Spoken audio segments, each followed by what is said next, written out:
Du Saint-Pape Jean-Paul II, l'Évangile de la vie, suite.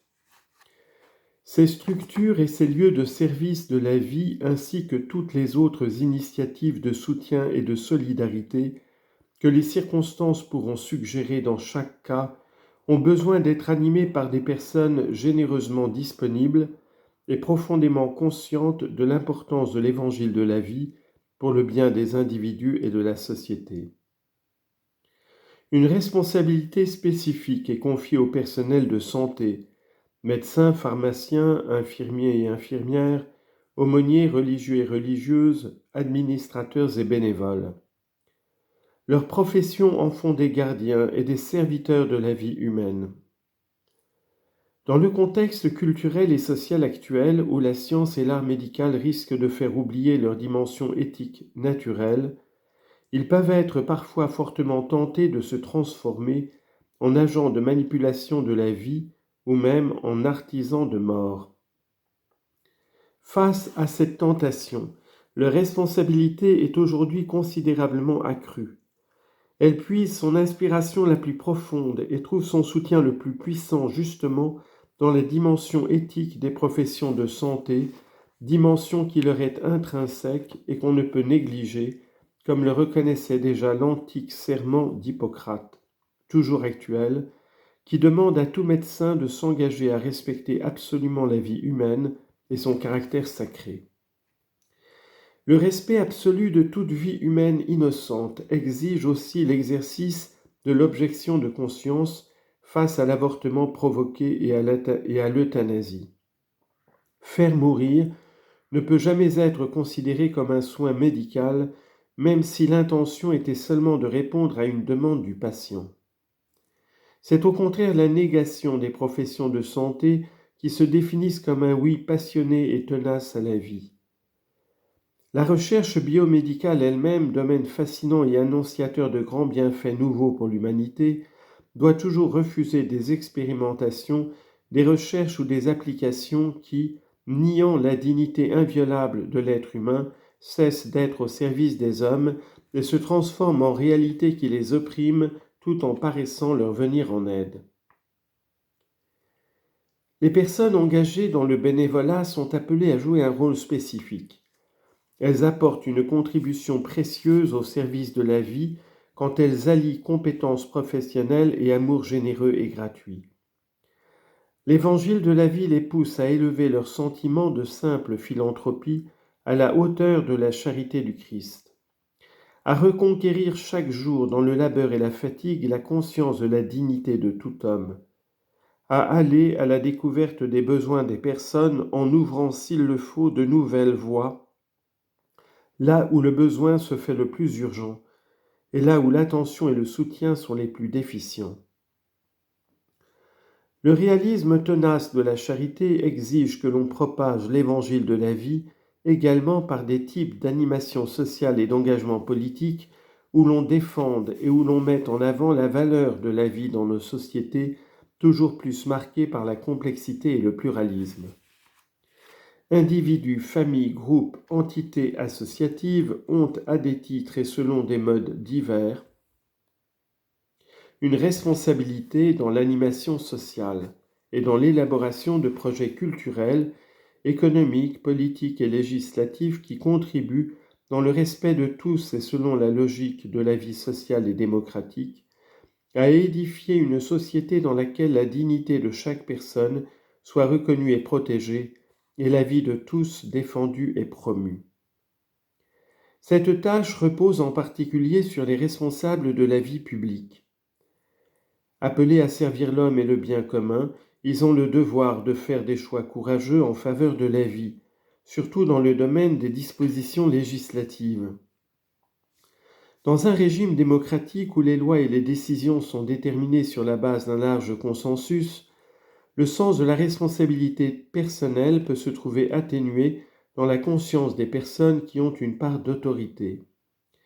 Mais on ne peut jamais abdiquer cette responsabilité, surtout quand on a reçu un mandat législatif ou impliquant des décisions, mandat qui appelle à répondre devant Dieu, devant sa conscience et devant la société tout entière, de choix éventuellement contraires au bien commun authentique. Si les lois ne sont pas le seul moyen de défendre la vie humaine, elles jouent cependant un rôle de grande importance et parfois déterminant dans la formation des mentalités et des habitudes. Je répète encore une fois qu'une norme qui viole le droit naturel d'un innocent à la vie est injuste et que comme telle, elle ne peut avoir force de loi. Aussi je renouvelle avec vigueur mon appel à tous les hommes politiques afin qu'ils ne promulguent pas de loi qui, méconnaissant la dignité de la personne, mine à la racine la vie même de la société civile. L'Église sait que dans le contexte de démocratie pluraliste, en raison de la présence de courants culturels forts de tendances différentes, il est difficile de réaliser efficacement une défense légale de la vie. Toutefois, par la certitude que la vérité morale ne peut pas rester sans écho dans l'intime des consciences, elle encourage les hommes politiques, à commencer par ceux qui sont chrétiens, à ne pas se résigner et à faire des choix qui, compte tenu des possibilités concrètes, conduisent à rétablir un ordre juste dans l'affirmation et la promotion de la valeur de la vie. Dans cette perspective, il faut noter qu'il ne suffit pas d'éliminer les lois iniques. Il faut combattre les causes qui favorisent des attentats contre la vie, surtout en assurant à la famille et à la maternité le soutien qui leur est dû. La politique familiale doit être le pivot et le moteur de toutes les politiques sociales. C'est pourquoi il faut lancer des initiatives sociales et législatives capables de garantir des conditions de liberté authentiques dans les choix concernant la paternité et la maternité. En outre, il est nécessaire de revoir la conception des politiques du travail, de la vie urbaine, du logement et des services, afin que l'on puisse concilier le temps du travail et le temps réservé à la famille, et qu'il soit effectivement possible de s'occuper de ses enfants et des personnes âgées. Les problèmes démographiques constituent aujourd'hui un aspect important de la politique pour la vie. Les pouvoirs publics ont certes la responsabilité de prendre des initiatives pour orienter la démographie de la population. Mais ces initiatives doivent toujours présupposer et respecter la responsabilité première et inaliénable des époux et des familles. Elles ne peuvent inclure le recours à des méthodes non respectueuses de la personne et de ses droits fondamentaux, à commencer par le droit à la vie de tout être humain innocent. Il est donc moralement inacceptable que, pour la régulation des naissances, on encourage ou on aille jusqu'à imposer l'usage de moyens comme la contraception, la stérilisation et l'avortement. Il y a bien d'autres façons de résoudre le problème démographique. Les gouvernements et les diverses institutions internationales doivent tendre avant tout à la création de conditions économiques, sociales, médicales, sanitaires et culturelles qui permettent aux époux de faire leurs choix dans le domaine de la procréation en toute liberté et avec une vraie responsabilité.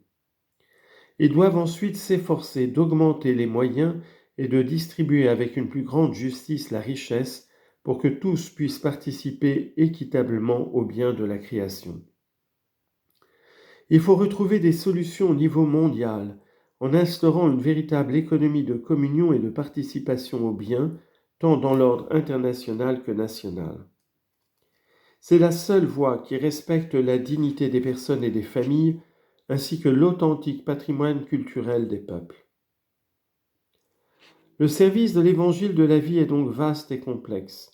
Il nous apparaît toujours plus comme un cadre appréciable, favorable à une collaboration concrète avec les frères d'autres églises et d'autres communautés ecclésiales, dans la ligne de l'œcuménisme des œuvres que le Concile Vatican II a encouragé avec autorité.